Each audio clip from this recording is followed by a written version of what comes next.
Hello. Woo, that was loud. Hello and good afternoon. Welcome. Thank you for being here.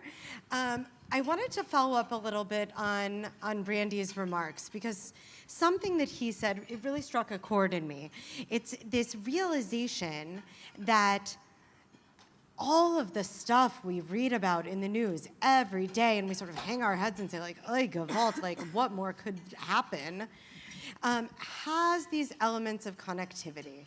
There are these common threads that run through, and it may not necessarily be on the lines in the paper, but it's sort of in the white space between the lines. And I'm hoping that that's what we can really talk about today.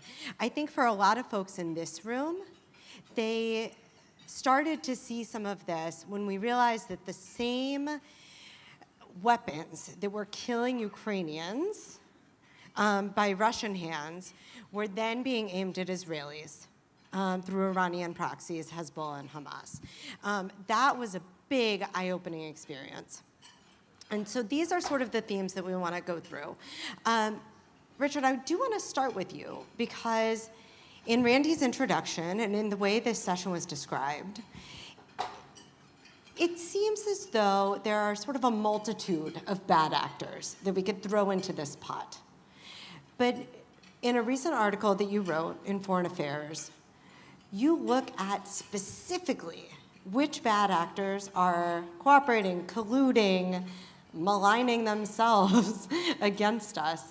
Can you talk about sort of who's in that club and maybe also who's not? Well, first, thank you for having us. It's great to be here, and it's great to be here with my friend Julia. So, a real pleasure to speak with you today. In this article, we called these four countries, Russia, China, Iran, and North Korea, the axis of upheaval. Upheaval because they're discontented with the way the world is ordered now. And it rhymes with evil. That was the sort of sotto voce kind of aspect to it, but thank you for picking up on it. See, you have writers, and they immediately get the language. And so they're discontented with the way the world is ordered. They're discontented with what they believe to be a Western-led, US-led kind of system, and they all want to have, at a minimum, spheres of influence around themselves. Iran wants, most of the Middle East. Russia wants its so-called near abroad. China wants what it calls its core interests. North Korea wants the totality of the Korean peninsula. And they're willing to work with each other, both to resist U.S., what they would say is domination, and to further their interests. So you see this in very practical ways. At one point, Russia looked like it was going to run out of ammunition, and it was going to run out of unmanned systems, drones. Well, Iran started supplying thousands of drones to Russia, with which it has been killing Ukrainians. And now there's an Iranian drone factory in Russia. North Korea shipped 2 million rounds of ammunition to Russia, and so they use that on Ukraine.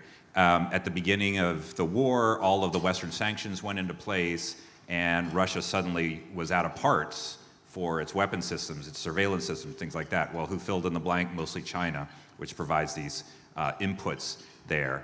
And so that's stuff heading in the Russia direction. There's stuff heading in the other direction as well, and we could get into that, things going to North Korea, things going to China, things going to Iran, and the sort of narrative this has. But this is a new phenomenon in the sense that these four countries are working together more closely than they ever have before, and it makes each of them more dangerous to us and more difficult to deal with than it would be if they weren't. That's really helpful. Julia, I want to ask you, in February, China's president, Xi Jinping, and Vladimir Putin got together and charted this new trajectory, presumably. That's how it was billed, that their cooperation would have no limits. What does that mean? And how does that also jive with what Richard was just saying in terms of operating in spheres of influence? How do the spheres change when cooperation intensifies? Well, what you're referring to happened basically on the sidelines of the Beijing Olympics in 2022, right before the full-scale Russian invasion of Ukraine. And what we've learned since is that there are limits to this cooperation. We know that Xi Jinping asked Putin to not use nuclear weapons because he would not look kindly on it. They have, as far as we know, the Chinese have not supplied actual lethal weapons to Russia, but they have supplied Russia with everything but, including microchips and all the parts Russia needs to make weapons that they now can't get from the West. They have also helped Russia get around sanctions, and they've also been buying Russian resources, Russian oil, at a discount, but it has, between them and India, Russia is making more money off of oil now than it was on the eve of the full-scale invasion, which is directly financing the war, because now about 9% of the Russian budget is spent on defense. But the two need each other to, as Richard said, undermine American hegemony. And I don't know that that China necessarily wants Russia to win in Ukraine, but they certainly don't want them to lose, because they're helping keep the West and America bogged down in Ukraine, distracted by Ukraine. Iran is keeping them bogged down in the Middle East, and it's, as Richard can tell you, it is keeping the U.S. from doing what I think, is the kind of New Year's resolution of every American president, which is this pivot to Asia that we just can't seem to quite nail, because the Middle East keeps flaring off, or Europe keeps popping off. So I mean, it's basically Russia and China have a shared goal in undermining American hegemony and in creating a new world order where the U.S. and the West don't set the terms. And you see this in them setting up kind of parallel institutions that, for example, challenge the monopoly of the World Bank or the Western-led financial system. And what you see is that, in the past, if the U.S. sanctions you, it's quite crippling. Look at Iran, look at Cuba. But, when there's a whole alternate system, and it's not the command economy of the Soviet Union pre-1991 keeping you afloat the way it did Cuba, for example, but it's actually this kind of quasi-capitalist, very rich system, you can very much get by without, even being sanctioned to the hilt by the West. So the Russian economy is growing like gangbusters. I mean, it's growing by over 3% a year. It is booming. Russians have more money than ever, in part because of the war, and in part because they're doing business with a part of the world that is becoming more and more independent of the West and the U.S. So I'd love to talk about what that means for the institutions, right? The institutions that were largely set up post-World War II to establish this rules-based order that now, it sounds like, are being undermined, set aside. Richard, maybe I'll start with you. How do we look at the institutions of old, or even those of new, right? Like talking about the P5+1, when now those aren't just the major powers, they're major powers who are aligning against the West. Yeah, so if you look at the institutions you're talking about, the ones that were established after World War II, like the United Nations, the UN Security Council is paralyzed. Its role is to resolve issues of international peace and conflict, and it's unable to do that. Now that was really the case for most of the Cold War as well, so that's not new, but there was time after the Cold War where the UN Security Council did do some things. So other than very uncontroversial things, and there's not a lot of those when you have the United States, China, and Russia all wielding vetoes on the same council, other than those slight instances, you can't count on the UN Security Council to really get anything done, and you won't for quite a while. And that's true of some of the other kind of universal agencies, the World Trade Organization now, and mostly because of not mostly, but at least in part because of us. But that has ceased to function as it once did, and so forth. But then you have the more recent stuff that you're talking about, which, just in a few years has gone from at least plausible efficacy to probably not effective at all. So look at the P5+1, which was this group that was the permanent 5 members of the Security Council plus Germany. They got together and all imposed sanctions on Iran to bring Iran to the negotiating table, and they sealed ultimately the Iran nuclear deal during the Obama administration. Now, whatever you think of the nuclear deal itself, the fact that you had Russia, China, United States, and these other countries all lining up to impose sanctions with the same general aim, which was to constrain Iran's nuclear program and to get them to the negotiating table, it's unimaginable now. I mean, the idea that the United States, China, and Russia would work together on that is just unthinkable, in part because they're empowering Russia, right? I mean, they're empowering Iran, rather. Or if you look, if you go far enough back on North Korea, there was the 6-party talks, which again included both China and Russia. Now, it wasn't effective in stopping the North Korean nuclear program, but nevertheless, those 6 countries all had the same general aim, which was to constrain, if not reverse, the North Korean nuclear program, and they were willing to take some steps in order to bring that about. Now it's going the opposite direction. I mean, Russia and North Korea are sort of new best friends, and I think China may be feeling a little, jilted out there and all of this. So the kinds of, at least plausible international solutions just are not available now if it requires cooperation among these countries. Yeah, and you see that even on things like Red Sea shipping, right? You would think that that it would be in China's interest to press on Iran and say, hey, guys, cut this shit out, because they depend on this shipping as much as we do. But it plays into a broader geopolitical goal where they have been, they haven't done anything, right? Well, right, but also the Houthis have not been targeting Chinese shipping, so that's been a notable omission. So they target non-Chinese shipping. So yes, it would be great if the Chinese said, hey, look, we all have an interest in, these Houthis in Yemen not targeting civilian ships going through the Red Sea and tying up, global commerce, but we have not seen that. And one other thing I'll say about the institutions is, I can't speak to the Chinese goals as much, although from what I understand, it's about kind of asserting their dominance and control within this system and reorienting it toward them. The Russians basically, for a while, tried to get more kind of clout in the system to the point that they wanted to control the system as they saw fit, and now it's like tear the whole thing down. And part of what's happening is to show to all of us the hollowness of the post-World War II American-led order, right? And the fact that you have President Zelensky, an American ally, getting up at the UN and saying, what is the point of view? You can't even uphold your own charter, right? What is the point of the UN?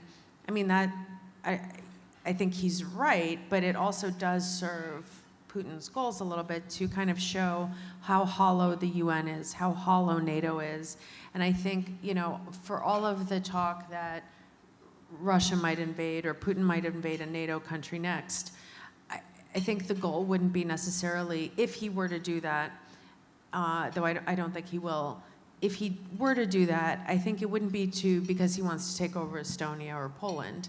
It would be to show that NATO wouldn't come to their defense, or wouldn't come to their defense as robustly as the Estonians or the Poles would hope, and to thereby show basically what Donald Trump is saying on the campaign trail, right?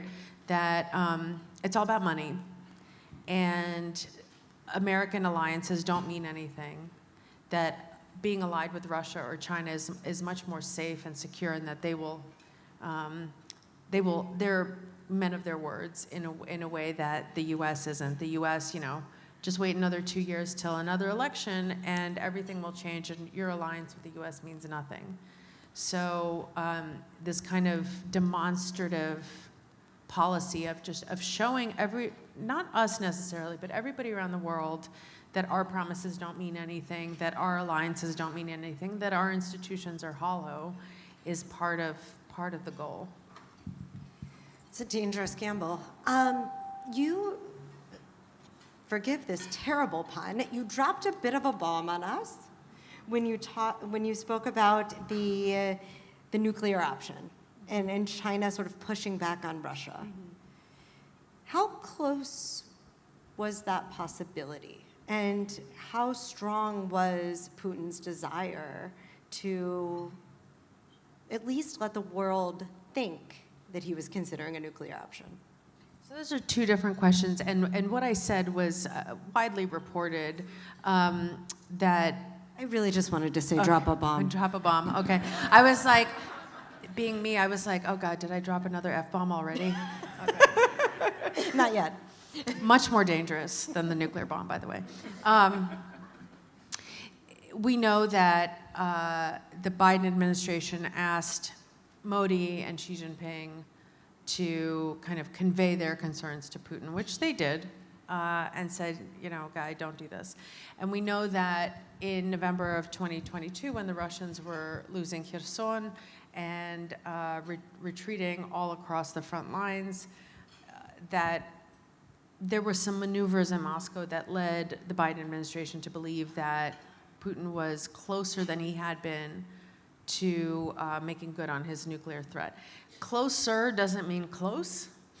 Although when you're talking nuclear, closer, it doesn't matter, even if it's a 20% possibility rather than 5, that's still too scary.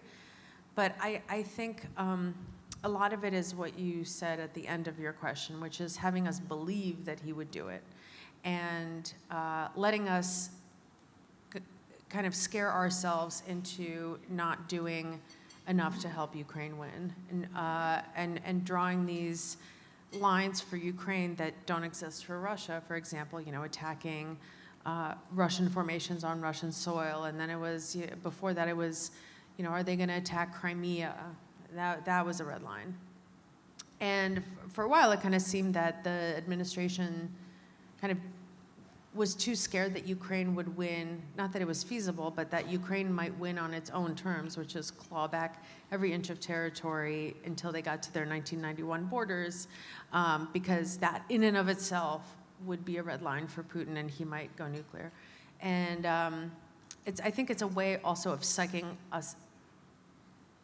We do his work for him. We psych ourselves out for him. Because again, it's like nobody really wants to roll that dice, or that die, because we're not crazy like he is. And he doesn't care about his population. He doesn't care how many people die in Ukraine of Russians, Ukrainians. He definitely doesn't care about the Russians.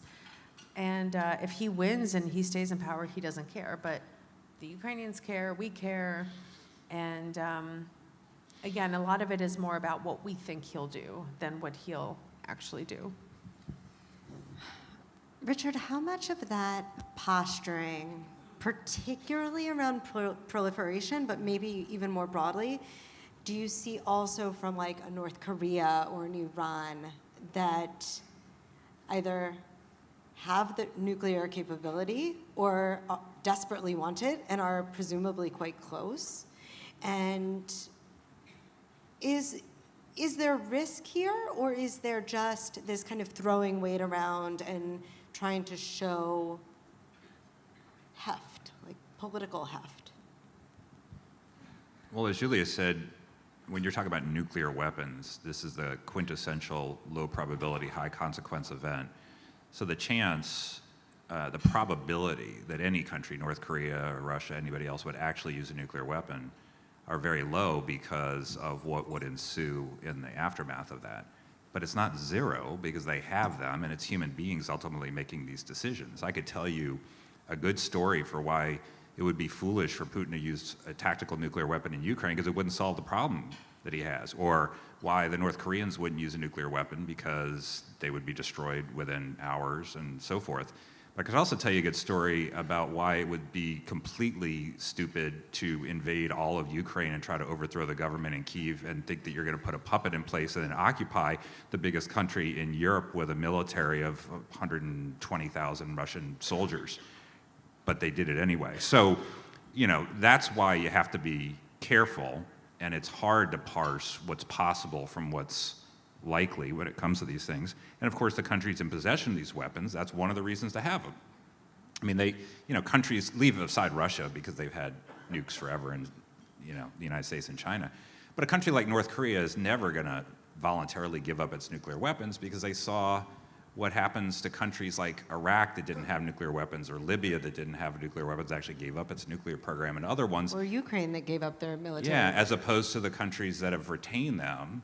And the difference is the regimes that rule the countries that retain them get to stay, and you're going to be in jeopardy if you give them up. So that's kind of the nasty reality of proliferation. It creates a huge incentive for countries to develop nuclear weapons if they think they're going to be seen as a rogue and that they can get away with it. I think in Iran, they'd like to get as close as possible to getting a nuclear weapon without eliciting, some dramatic, attack or something that would stop them in their tracks, but close enough that they could then use that possibility to menace and then deter direct action against Iran. This is such a good transition because I wanted to talk a little bit about sanctions. We spoke about that at the beginning, about the sort of growing inefficacy of sanctions. And if the only sort of counterpoint is that you have to get yourself to a brink, whatever that brink is, like, what are the tools in our arsenal to address these nations that are not only going rogue, they're going rogue together? Like, we're an advocacy organization, right? We constantly, as advocates, are going to Congress. We're talking to the administration. We're saying, let's look at sanctions. Let's look at terror designations. We're trying to look at those tools, but it doesn't sound like maybe those tools are meeting the moment. Whoever wants to sort of kick that off. Oh, I guess me. Thank you. Thank you for volunteering. There are a lot of tools, and of course it depends on what you're aiming at. If you're aiming at resolving all these problems, just kind of solving them once and for all, you're going to be out of luck, right? This is about, in a lot of these cases, managing these problems so that you minimize the risk to the United States and to our friends and our allies, and do so in a way that preserves the world that we want to see and the values that we have and things like that. So sanctions can be, have some efficacy, but there's other places where they're just not going to work, right? No sanctions have gotten North Korea to give up their nuclear weapons. No sanctions got, Russia to not invade, or the threat of sanctions not invade Ukraine. Sanctions did get Iran to the nuclear negotiating table, but they haven't done anything to get Iran out of the business of uranium enrichment since then. So sanctions have some role to play, but they're not a panacea. None of these things is going to be a panacea.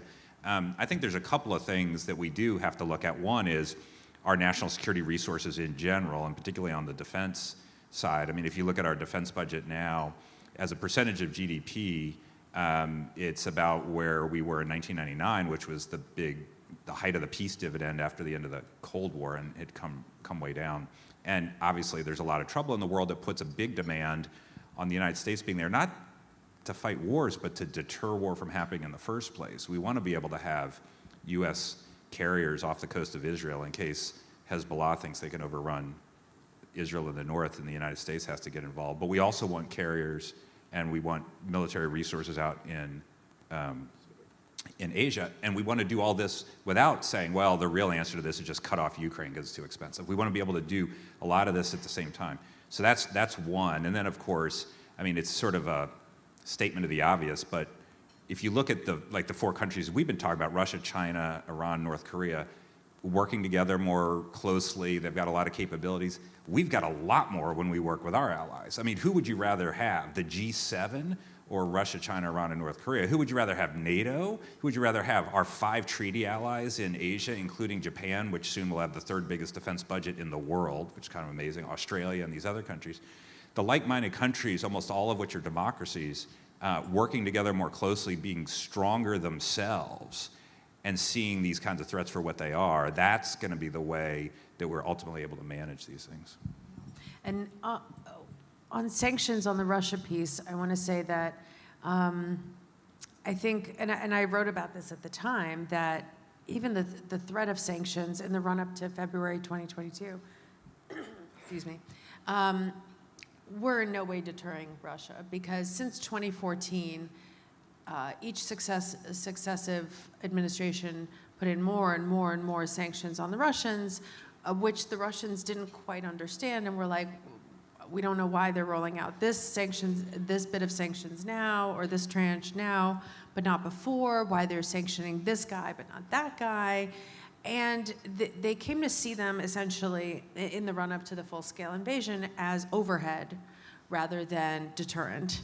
And they were like, we want Ukraine, we're gonna do it. It's just gonna cost a little more because of sanctions. And then we're gonna ask oligarchs and Russian businesses to reshore their assets, bring them back to Russia to make us more resilient to this and more, resilient to Western sanctions. And we don't care, essentially. It's just the cost of doing business. And the business that we're doing in Ukraine is vital. That's what they told themselves. And what's interesting is that it's really alienated a lot of Russians, even Russians who were very pro-Western, very anti-Putin, who were like, this is stupid. Why are you punishing regular Russians? Why are you punishing Russians who are against Putin, against the war? And they're like, I guess you had to do something, but why did you do this? I guess you had to punish Putin somehow, but this doesn't really make sense. There are, kind of the talk now is that there were a lot of oligarchs, and this is something I'm going to be writing about, oligarchs who wanted to jump ship at the beginning of the war, who were amenable to giving a part of their wealth to Ukraine or to support independent Russian media who would then enlighten Russians in the country. And they weren't given an off-ramp. And so a lot of them either moved back to Moscow or didn't leave, and were like, well, we're fucked either way. But this way, this way is F-bomb alert. The first dropped bomb. I did threaten before, I just... We were warned. I just wasn't deterred. So. Nicely done. So they were like, but this, this is the devil we know. And we would have rather lived in the West, but we can't. And so we're going to stick it out with this guy, which is exactly the opposite of what the Biden administration, what the West had hoped would happen with these oligarchs that they wanted to peel off. And what is interesting is when I talked to some Russians who are against the war, they were like, why didn't you really deter Putin? And when I asked them what they meant, and this is going to sound crazy because it kind of is, but they're thinking in their, Russian way, and they're like, if you really didn't want him to invade, bring Ukraine into NATO and put NATO troops on the ground in Ukraine. Then he wouldn't have gone in. That's it. And I'm like, But to them, it's like, that would have been real deterrence. Like, you don't ever put your money where your mouth is. And again, about that question of the hollowness of Western promises and Western institutions, the sanctions bit, I think, reinforced to a lot of Russians that all the West cares about is money. That we're soft, we're scared of blood, we only think about money and our own comfort, which isn't untrue. And I'll just finish with... back in 2017, when I was in Moscow, I was talking to a very kind of religious Orthodox Christian oligarch who financed a lot of the quote-unquote rebels in the Donbass after 2014. He was sanctioned by the US. He runs kind of a Christian broadcasting network in Russia. Totally crazy guy. And back in 2017, he was telling me about this with excitement, telling me about this eschatological battle that was coming between Russia and the West, and that, of course, Russia would beat America in this kind of Armageddon-style showdown. And I said, why do you think so? And he said, because when American boys go to war, they bring white socks and comic books, and they expect McDonald's on the base. And when Russian boys go to war, they go to die. And that's how they see us. And so when I'll leave it at that. That felt very Russian. Well, and they do die in droves, and they don't care. Even their families don't care that they die. So you mentioned media, and then that particular anecdote is making me feel like we need to spend a little bit of time talking about influence campaigns, disinformation. In one of our plenary sessions last night, one of the speakers talked about the World Economic Forum risk assessment for 2024, that misinformation and disinformation was the #1 global threat. I'm willing to say that most of this disinformation and misinformation is being peddled by exactly the quartet of countries that we're talking about today. Russia and China probably more than most, but also Iran playing there. What can we expect going into our election season? What do we need to sort of know and buttress ourselves against, not just as an American society, but sort of globally? What's the counterpoint to that? Oh. We've talked for a while. Okay, all right. Well, you can maybe say what to expect. I mean, other than, especially now with AI already generating tons of still mostly crappy and identifiable, but getting better content out there, what to expect is more of that. It's a very low-cost way to interfere in a democracy, particularly ahead of or during elections. It's cheap. It's hard to pin down exactly who did it and to stop it when it is happening. And as we've seen in at least a few countries, including potentially our own, it can be pretty effective in actually having a result in the way people think about things or on the ground. And so you can expect more of this. There is a really strange anomaly, though, and I think there's many potential remedies that one could have, and people talked about everything from civics education and media literacy education in schools through deep fake detection technology and all these other kinds of things. But there is an anomaly, which is you look at, for example, the imposition of sanctions or whatever the tools are that you think are appropriate to respond to some international outrage. Sometimes it's indictment, sometimes it's sanctions, sometimes it's something else. Well, when Ukraine, even going back to Crimea, in 2014, when Crimea was taken, the response was not adequate, but it was a transatlantic response. It was a bunch of countries got together and said, we're going to try to impose some costs on Russia. When Serge Skripal was poisoned in England, this was a Russian poisoned in England, and again, the European countries together with the United States all got together, they imposed sanctions, things like that. When Alexei Navalny was first poisoned, it was a Russian poisoned by Russians in Russia, and the US, and this is during the Trump administration, US and Germany, everybody else, they kicked out so-called Russian diplomats, aka spies, from embassies and consulates. I mean, they took steps. But when Russia interfered in the US election in 2016, it was only an American thing to deal with. Nobody did anything else. When they interfered in the French election, it was only a French thing to deal with. And the Chinese meddled in the domestic politics of Australia. It was only an Australian thing to deal with. We need to, I think, increasingly think of the surface area of our democratic systems the way we think of the surface area of our territories, which is we're going to have allies in this, and it's impossible to defend every computer and everybody's mind and every journalist and everything else against this kind of stuff. You have to punish and therefore deter the bad behavior in the first place, and we can only do that by actually having a collective defense of our democracies, which I think are worth fighting for. And the thing is that after 2016, everybody, and what the Russians did in 2016, which, by the way, we did most of their work for them. They set up Facebook groups and they set up Twitter accounts, but often they were, not always, but often they were amplifying what we were saying. Americans were retweeting it. Americans were joining these groups. And I just did a special about this with Jordan Klepper for The Daily Show, but the Russians are using us to disperse a lot of this information. And there are documents that have been reported on, like Kremlin documents, where they know exactly whom to target. They're targeting Republicans, they're targeting Trump voters, they're trying to make video reels. I mean, this is their own language. They're making video reels in the style of Fox News because they know that resonates. They know to go to Truth Social because they know they won't be censored there at all.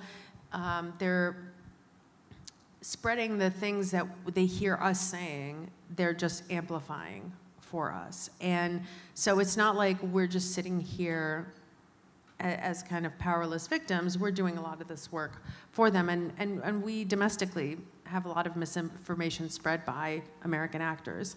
That said, after 2016, I think a lot of other actors, including Iran, China, even Israel, kind of got hip to these tactics. And we've now seen, a story that was reported in Haaretz, for example, about Israel doing a lot of the same stuff to influence public opinion around the war in Gaza, using a lot of the same tactics that the Russians kind of pioneered around the 2016 elections. We know the Iranians are doing that, the Chinese are doing that. So, because it works and we're still quite vulnerable to it, but a lot of it is, the reason we're vulnerable to it is because we're humans. We want to hear what we agree with. We want to hear things that confirm what we already believe, and we want to push that out there. Also, we now all have smartphones. We have access to social media. What we've seen in the wake of October 7th, which has been completely maddening, which is that everybody thinks they're their own kind of like political bureau or PR operation. Everybody has to put out a statement on everything, even though, who cares what Joe Schmo thinks about X? And that makes us, that kind of narcissism, I think, makes everybody even more susceptible because we can all retweet, share, etc. And they know that. A lot of it is just embedded in our heads. It's that whole idea that we give this kernel of truth, and then that truth unravels and becomes this false narrative. Richard, what does that look like in, let's say, a North Korea, where I think it's the last bastion of true censorship, true control? Are they, because they're part of this sort of new cohort that is spewing disinformation, are they trying to get into that game? Or is this simply a piece of the pie that they're not partaking in? No, the North Koreans are definitely part of the game. You have to distinguish between information inside North Korea where you don't need a kernel of truth, believe me.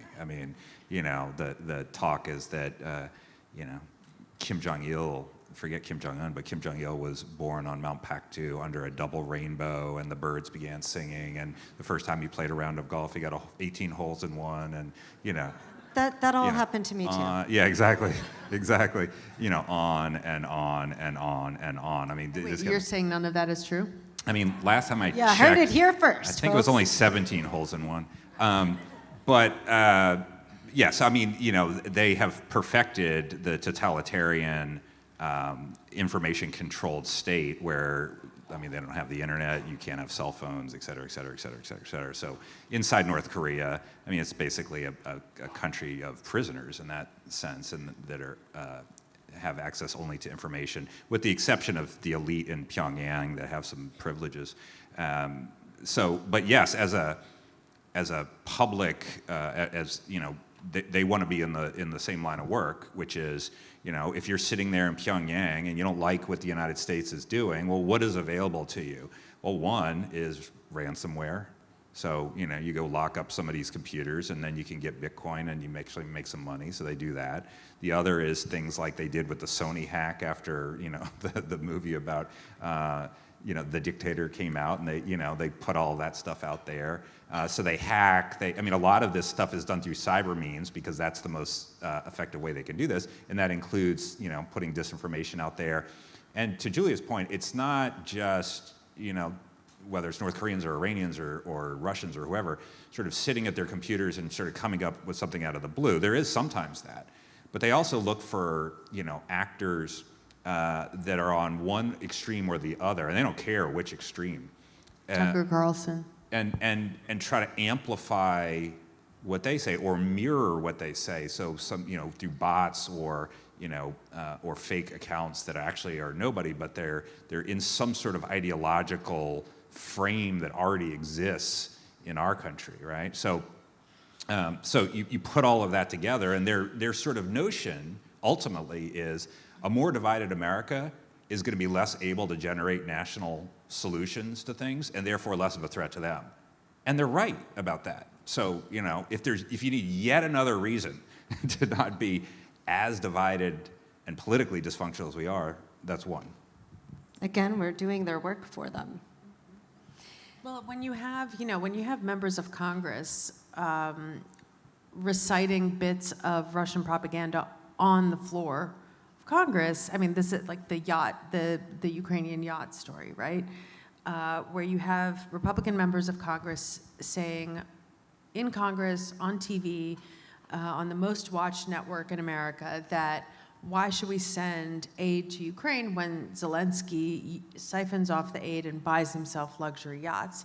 That story specifically, it's just like a beautiful example, and it contradicts my point that they don't just, that they're not just making stuff up whole cloth necessarily. They're going off of our narratives. But this was made up whole cloth by this retired American cop who had moved to the Donbass and is running this website called DC News, I think, or DC Weekly, something that sounds banal and bland and kind of somewhat respectable. And it was a story, but he works for Russian propaganda now. He's an American and lives in Russian-controlled territory, and cooked up this story that military aid that we had sent to Ukraine was used by Zelensky to buy 2 luxury yachts. And it gets kind of piped into our informational ecosystem, gets picked up on the right wing, which wants to hear this because they don't want to send any more aid to Ukraine, either because they're fiscal hawks or because there's an ideological affinity for Putin because he's a white Christian nationalist who often talks about how he's fighting trans people in Ukraine and fighting for traditional family values in Ukraine and in Russia. Then that gets picked up, and like J.D. Vance talks about it, and other members of Congress talk about it as a reason not to pass this aid that Ukraine needs. And the longer they're not passing that aid, the more territory Ukraine is losing, the fewer shells they have, the more soldiers, Ukrainian soldiers are being killed, the more Ukrainian civilians are being killed, the more their morale is getting weaker. So it's like it's very effective.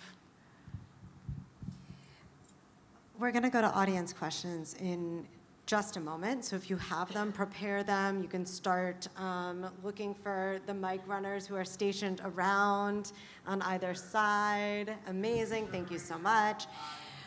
While we get there, I would be remiss to not make this conversation just a little bit all about the Jews. Staying on the disinformation piece, although we can broaden it if you so desire. This is your conversation. How much of sort of the anti-Semitism that we're seeing with a lot of degree of concern on social media could be traced to disinformation? Is it fair to point fingers, or do we again have to point fingers back at ourselves, or do we know? I think I'll be honest on this. It's been interesting for me to watch how much of the conflict in Gaza and everything we've seen play out after October 7th, how much this has become also an information war, both on the Palestinian side, on the Israeli side, and how hard it is. This is a conversation. This is an argument I have with family members, with friends, with former friends who have stopped speaking to after October 7th. But it's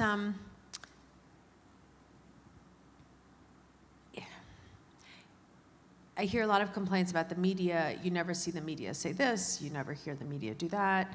But what's interesting is like it's so hard in a war to verify information, period, in an active war, right? The phrase fog of war exists for a reason. You don't have journalists Western journalists on the ground in Gaza, so you're relying on stringers and Palestinian journalists who, I don't know how much training or freedom they have under The Hamas. Ministry of Health. Well, okay, and so you have and both sides are fighting a very sophisticated information war through social media.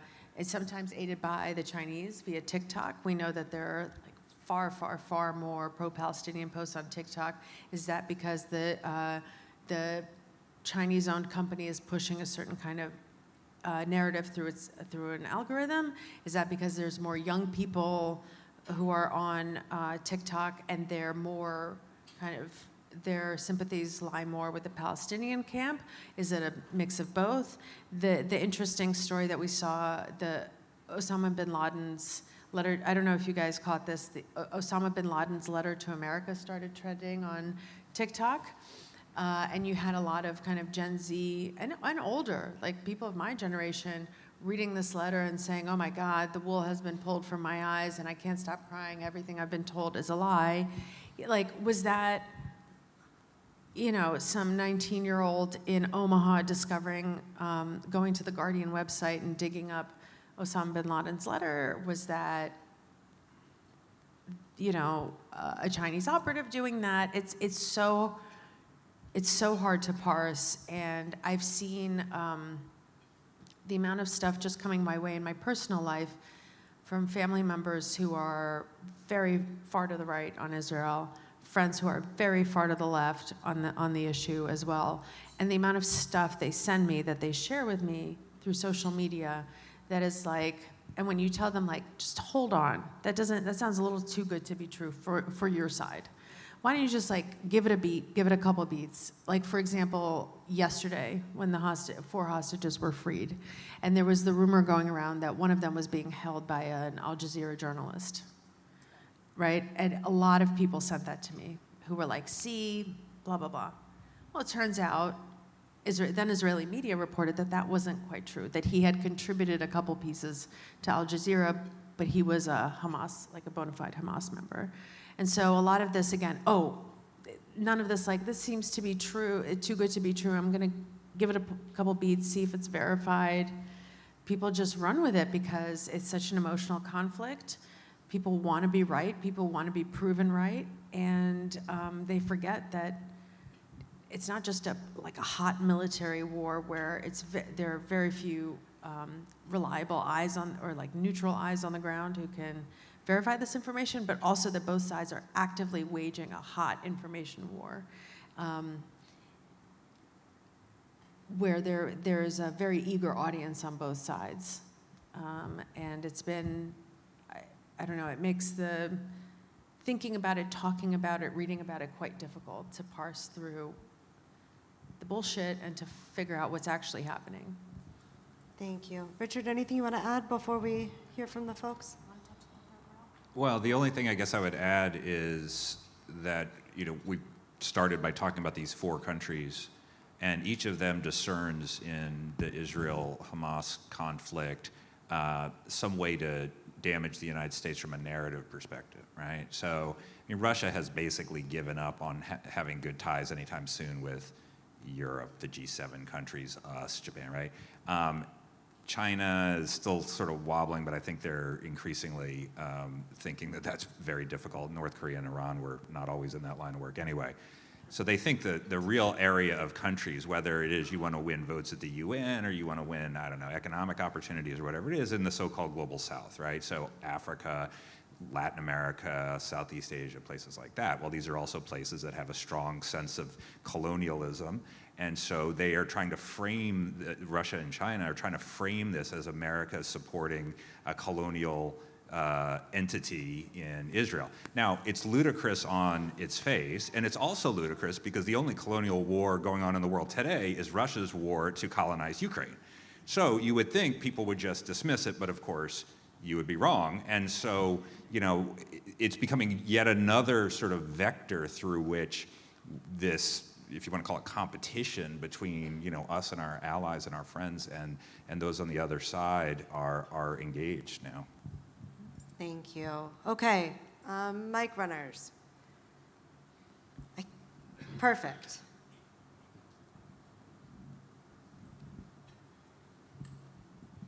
And please stand up and introduce yourselves. Sure. Tell us where you're from. I'll be glad to do that. Pete Kretzmer from Sarasota, Florida. You know, I just want to bring the discussion back to the U.S. role a little bit, as well as Israel. It seems like the discussion up to now kind of held U.S. policy constant. And a lot has changed since 2020, it seems to me. In 2020, when I thought about Russia, I thought about weakness and 1/10 of the GDP of the United States and all that sort of stuff. Now they're waging an open war in Ukraine. So to what extent do you both believe that Russian and Chinese support for Iran is largely owing to Iran's success in hurting Israel and thus the U.S.? Do you think a stronger policy toward Iran on the part of the U.S. would change the dynamics of the Russian-Chinese-Iranian relationship?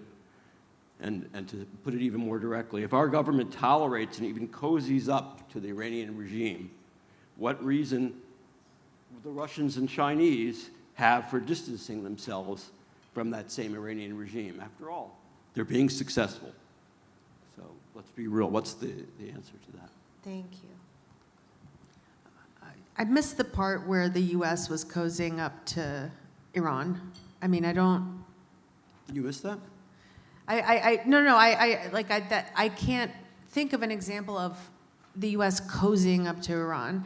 There's, you can have, I'm not trying to get into a dialogue with you, but what I'm saying is that, you know, dealing with your adversaries, speaking to them, trying to avoid kind of open conflict, doesn't necessarily mean cozying up to. And you saw that, for example, in the Trump administration. Was the Trump administration cozying up to Russia, or were they trying to find a kind of a way to cooperate and to keep things from getting too hot? I think it's a mistake to confuse diplomacy or trying to find solutions that aren't, you know, open conflict or open hostility as cozying up. That's what I would say. Richard? I guess I would just add that the Chinese and the Russians want better ties with Iran for one reason, which is that Iran is useful to them. I mean, it's maybe obvious, but Iran serves their purposes. Iran is you know, virulently not only anti-Israel, but anti-Western, and they increasingly are themselves anti-Western. Iran has energy supplies, which China now is happy to import at relatively low cost. Iran has weapons that Russia wants. The real question that is behind all of this, some of which I think is unanswerable at this point, is what's Iran getting for all this? We know some of the stuff they're getting. I mean, they get oil purchases or whatever. But what kind of military capabilities or technology and things like that is going from Russia to Iran rather than the other way around? And then, therefore, to Iranian proxies, you know, around the region. And so that is, in some ways, I think, potentially the most dangerous expression of this new configuration when it comes to the Middle East and the threat that Iran and its proxies pose to multiple countries in the region. And also, you know, the longer October 7th was just such a gift to Putin. It completely derailed talk about aid to Ukraine. it completely distracted the Biden administration, completely distracted the West, including America. And there's a reason that Putin has hosted Hamas in the Kremlin at least 3 times since October 7th. In part, it's because Hamas is an Iranian proxy, and Iran is a weapons supplier now to Russia. But also, the longer the war goes on in Gaza, the longer the U.S. is distracted. Nobody cares about Ukraine right now in the U.S. People care about what happens in Gaza. And the longer that's the case, the more Russia can get away with murder in Ukraine. So it's not, yeah. I think that there's also an interest there and probably for China too, to keep us tied down in the Middle East and in Ukraine, and to keep our attention away from what's happening in China and Russia and Iran.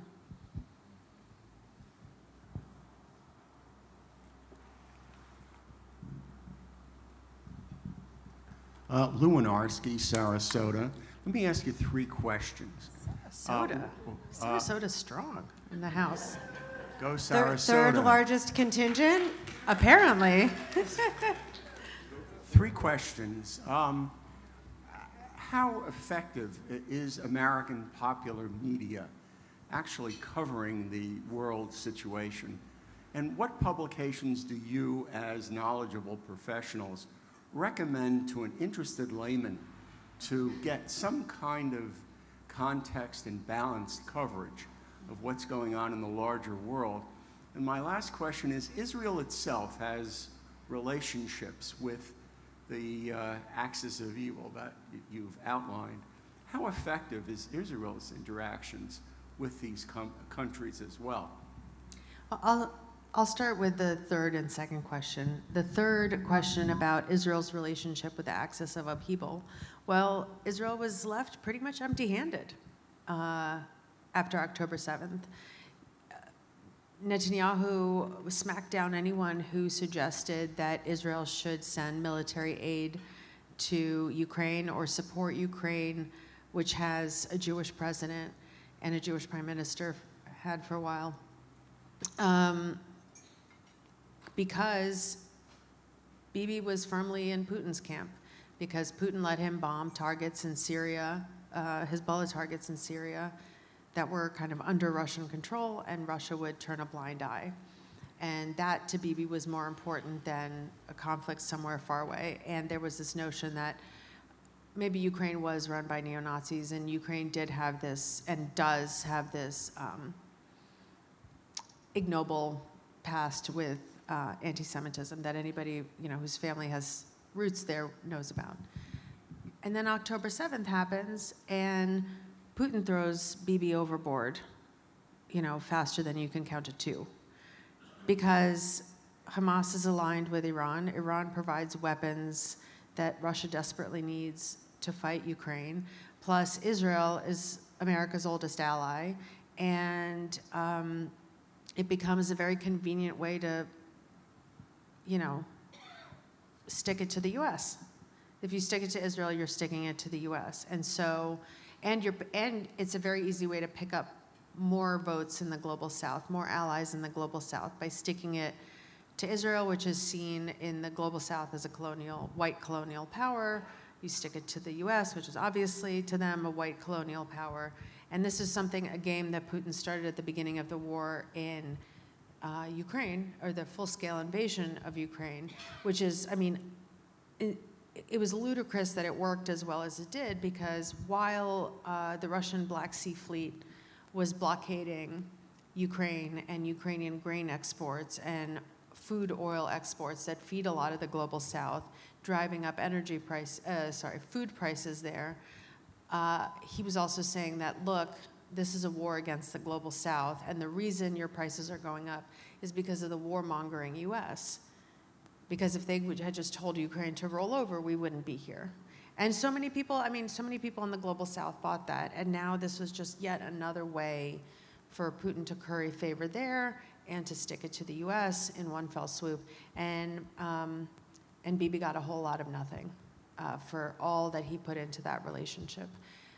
My second bit of advice, or like my answer to your second question, is a bit of advice, which is what I have done, and the people I know who are trying to stay sane through these two conflicts. For me, I have personal connections to both of them.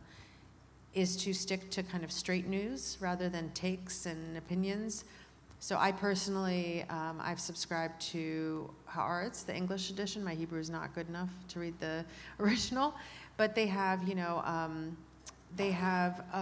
like updates that come in every minute. It's like a rolling ticker of news updates on what's happening in Gaza and Israel. So I go there because I know that they're not anti-Zionist, I know they're not anti-Semitic.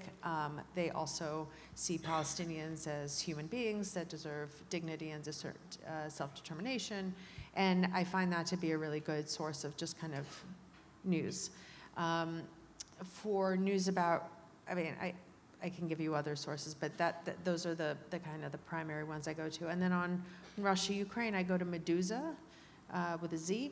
Meduza. It's an independent Russian news organization that was founded actually in 2014 by a group of journalists who were working in the most popular online media outlet in Russia. And after the annexation of Crimea, their editor was pushed out in favor of a Kremlin loyalist, and basically the entire editorial team walked out in protest, and a lot of them created this publication. They have a great English news site that translates a lot of their original content. They do amazing reporting. They have an English language newsletter that comes out every evening. That is a great way to keep up, and again, it's kind of like going to the source instead of getting already the takes that are takes on takes. So that's what I would suggest. That's what I do. You forgot to mention the website of the Center for New American Security, and CNAS.org, which and of course PUC. has the PUC, which have the best analysis anyway, right? I'm happy to answer, or do you want to try to get some other questions in so we don't do two answers for each It looks question? like there are a lot of questions. All right, then I will reserve. I think we're not yet at rapid fire, but if folks could kindly keep their questions brief to allow for maximum answers, that would be lovely. Yes. Hi, thank you so much for sharing your expertise with us today. My name is Erin. I work for the European Union of Jewish Students. As BRICS countries, particularly Russia and China, continue to exploit global turmoil, how do you feel that their approaches might evolve? And what can the international community do to anticipate and counteract effectively these strategies over the long term, especially when compliance is pretty non-existent and the actual enforcement of different types of sanctions are not really being seen, at least from the last few months? You're asking about BRICS countries specifically? Yes. So BRICS countries include some of the countries we've been talking about, also others like Brazil and India. I think the first thing is to not just imagine that there's this group called the BRICS that works together very effectively, and it's sort of a block, and we just have to deal with it because, the BRICS is basically a meeting that, and they try here and there to coordinate things, but the difference between India and China is sort of all important in our approach, and between the two of them, the difference between Brazil and Russia is pretty stark, right? So, ultimately it's work with actual and would-be partners most effectively. And who is a partner? Well, people who generally want to see the world evolve the way we want to see the world evolve, which is reflective of our values of democracy, non-aggression, sovereignty, an open international economic system, and so forth, as opposed to what countries like China and Russia have on offer, which is if a big country decides it would like to have the territory of its neighbor, it can just go in and take it if it's strong enough. Or a closed economic system that benefits it to the detriment of others, or the primacy of the state or the party over the individual, which is what obtains in both Russia and in China. So don't take the BRICS as a given. Work with those you can and resist those you can't. I can't see well enough to see who has the mic. Beautiful, thank you. Thank There's you. big bright lights. Yes. My name is Nagin. I'm from New York. I have an Iranian Muslim background, and I am really interested in hearing your opinion about China as an international mediator when it comes to the Gaza conflict instead of involving Qatar. So is it possible to imagine a scenario where China can benefit from pushing Iran in reaction to Gaza and Hamas? And what are your thoughts about that? Because they succeeded China succeeded to present itself as a force for peace in the world after the Saudi-Iran deal. So I'm curious about what are your thoughts about that? Thank you. Yeah, I don't think there's much chance of that. I mean, it was largely reported that China brokered the deal between Saudi Arabia and Iran, and they didn't really. I mean, it was a bilateral set of negotiations that happened between the Saudi and the Iranian foreign ministers and people beneath them. There were multiple rounds of talks, including in Oman. And then the final one, it was announced in China with the Chinese sort of, there presiding. But they didn't really bring that agreement into being.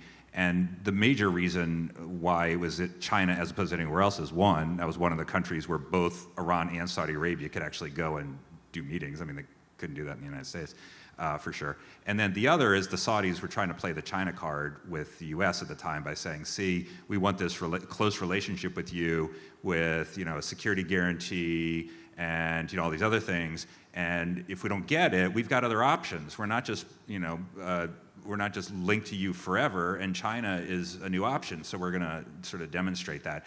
So I think that was kind of a moment in time. I'd happy to be surprised, but if the Chinese are willing to somehow restrain Iran, then I'd love to see it. Also about the peace option, or China presenting itself as the kind of the adult in the room, the diplomat, the peacemaker. Where are they? I mean, we're now over 2 years into the war in Ukraine, or actually 10 years into the war in Ukraine, but over 2 years into the full-scale invasion. China put out its quote-unquote peace plan, but it was just like the most mealy-mouthed kind of, either it was like we all love kittens and moms, plus also Russia should get whatever it wants in Ukraine. And past that, we haven't seen them do anything to either push Russia to talk to Ukraine, to convene any kind of negotiations, because I don't think they really mean it, and I don't think they really care if the war is over. I think it's great for them, actually, the longer this war keeps going. And on Israel-Hamas, it's been, 8-9 months, and where are they? Like, there's some talk now that they might convene Palestinian unity talks, but so far, there hasn't even been really much talk of China mediating this, the way there was in the early days of the full-scale war in Ukraine. And so I think some of it comes out of a hunger of the U.S. isn't getting it done, and these wars are still raging, and can someone step in and do it? But China doesn't seem to want to step up and do any of it at all. I think they're happy for the upheaval. In the back. Hey, first, Jonathan from Israel. So I want to thank you for a very interesting and informed and honest talk, firstly. Secondly, I want to ask, I don't know if you'll agree with me, because I don't think you agreed with the gentleman regarding U.S. Treatment with Iran.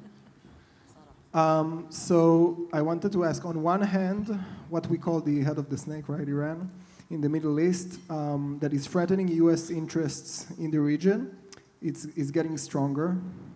And on the other hand, it seems that the U.S. attitude becomes more accepting or softer towards their plan and action. I'm not sure you're agreeing with me, but sanctions and also a lot of countries starting to get closer ties with Iran, or saying that they are willing to become better allies of them.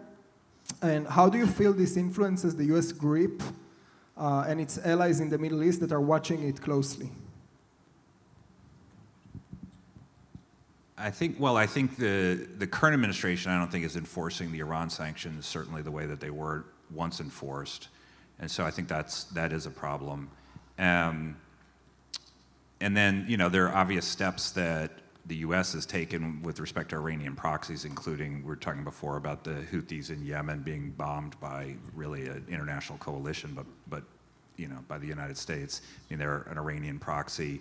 I think it was important for the U.S. to sort of show up in force off the coast of Israel after the Hamas attack, so as to send a signal to Hezbollah that they could draw the United States into a fight if they were to try to overrun Israel in the north and so forth.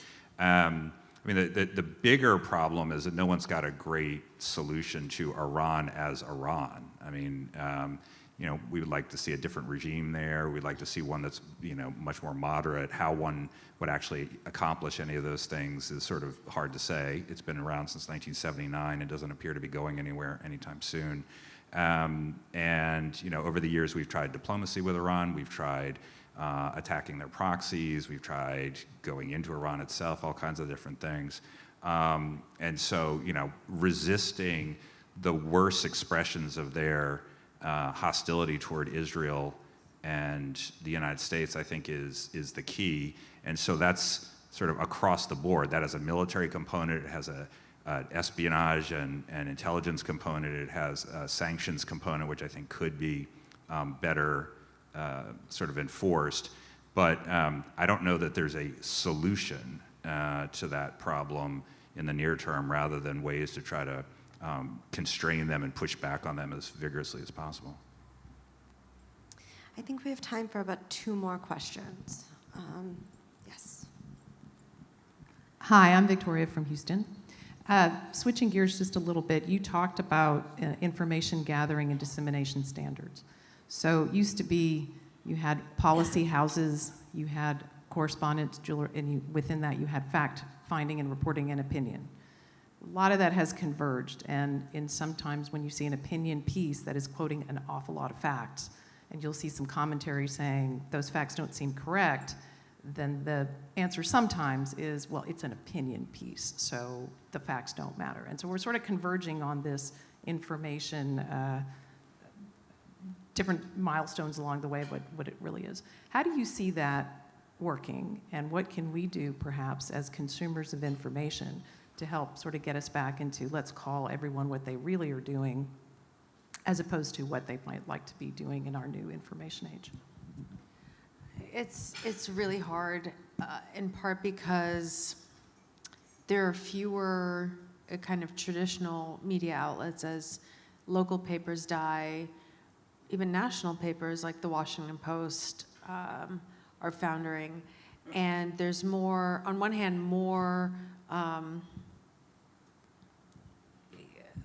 agglomeration, like everybody and their mother is going to work at the New York Times, and it's become this huge behemoth that is also at war with itself. You hear stories about, for example, the New York Times coverage of the war in Gaza, and I hear from people on the right, the New York Times hates Israel, look at this headline, or the New York Times, people from the left, the New York Times is, a Zionist kind of nest, and look at this coverage.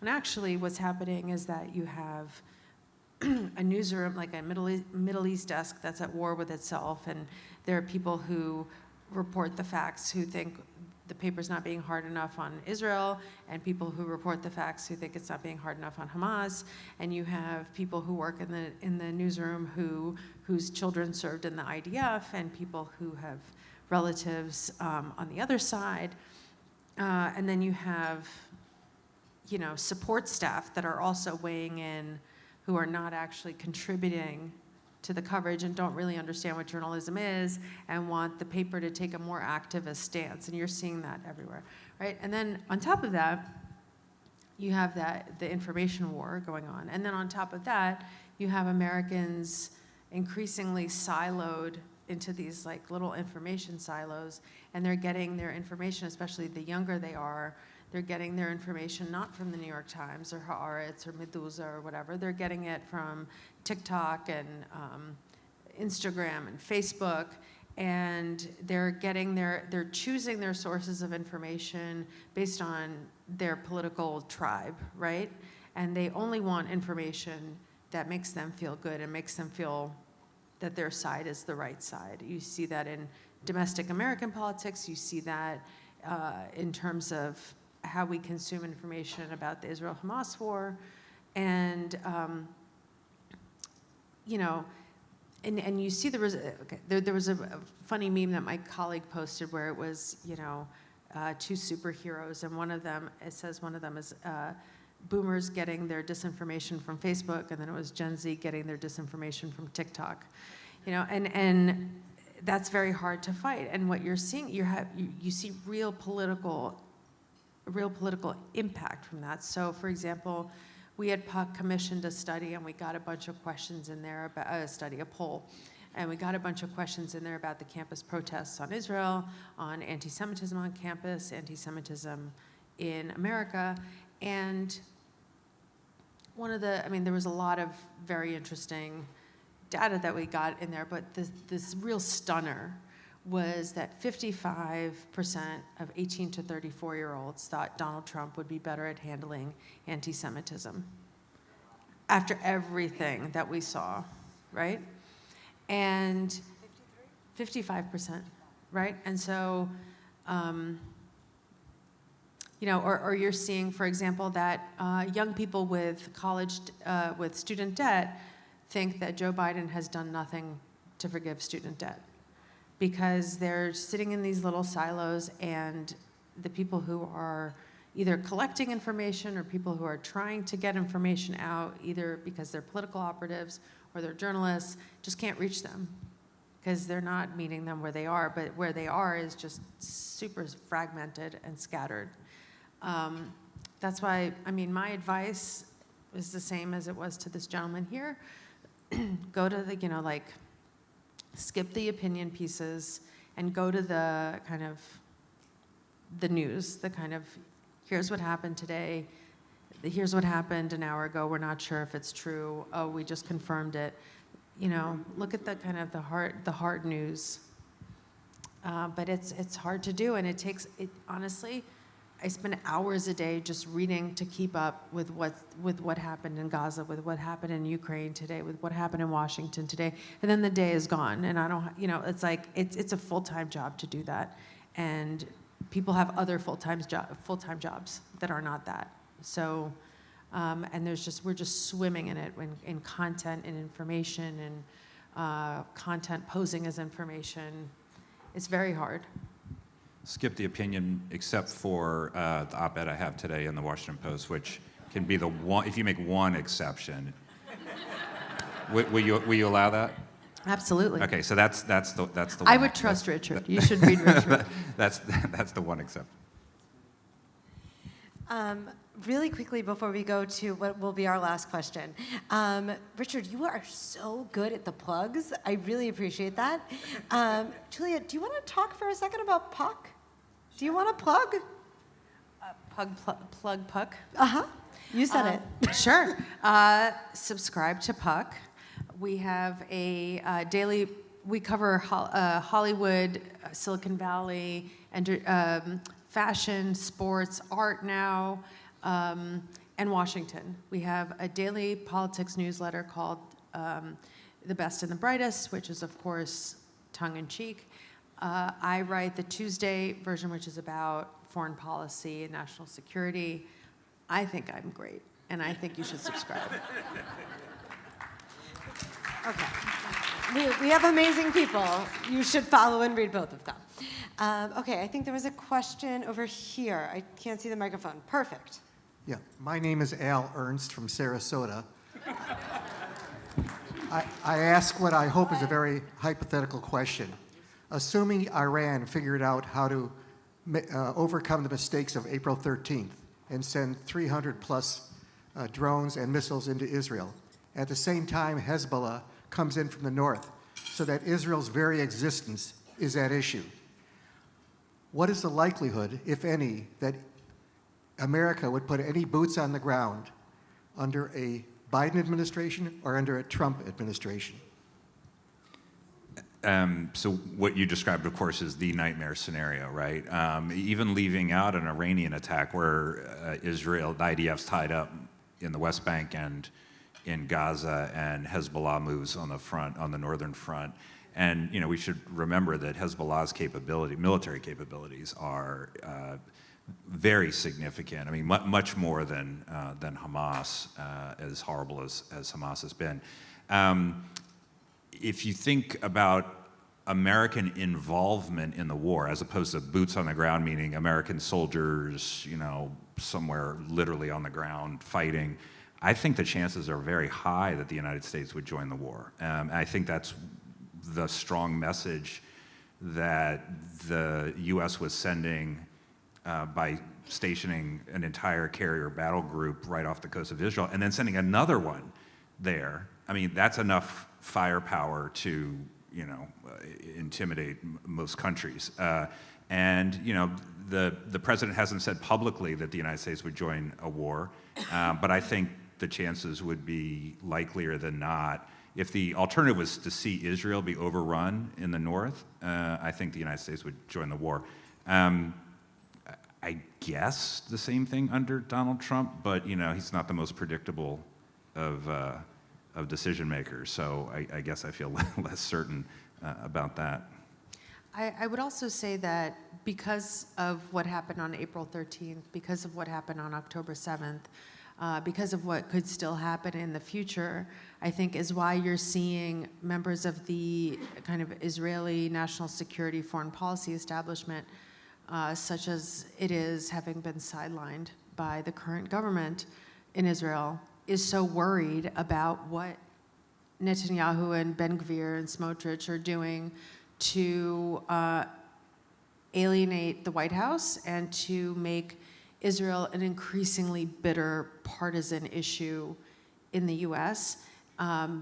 Because they see it not as, a nice to have, but a necessary pillar of Israel's security. And from what I'm hearing from people in Israel, there's a worry that this Israeli government is doing so much to alienate the U.S. and big parts of the American political establishment and national security establishment as extremely dangerous as Israel is facing more and more kind of existential dangers. I really don't want to end on that note. I mean, look at the panel's title. You're right. Okay, we were doomed. Well, this stuff gets these conversations get dark pretty fast because, you start talking about all the trouble in the world. I would, though, just maybe to leave us, go back to a point that I made before. So whether you talk about the four countries that are working together more closely and the things that they want to see and how difficult that is, or you look at the situation, certainly in the Middle East and the situation for Israel, we still have the advantages. I mean, think of the United States. We have the geography, the population, the size of the economy, the innovation, the democracy, and the strength to do what we need to do in the world, even a world that is getting tougher by the day. With our friends and allies like Israel and other countries, we can work together more closely, and those who don't share the benefits of geography and size and things like that can sort of be on our side. Ultimately, I would so much rather have the cards that we've been dealt than the cards the other side has been dealt. It's not about what we have or our potential, it's about how we put it together and what we do with it. And that ultimately is up to us. Much better closing note. Thank you very much.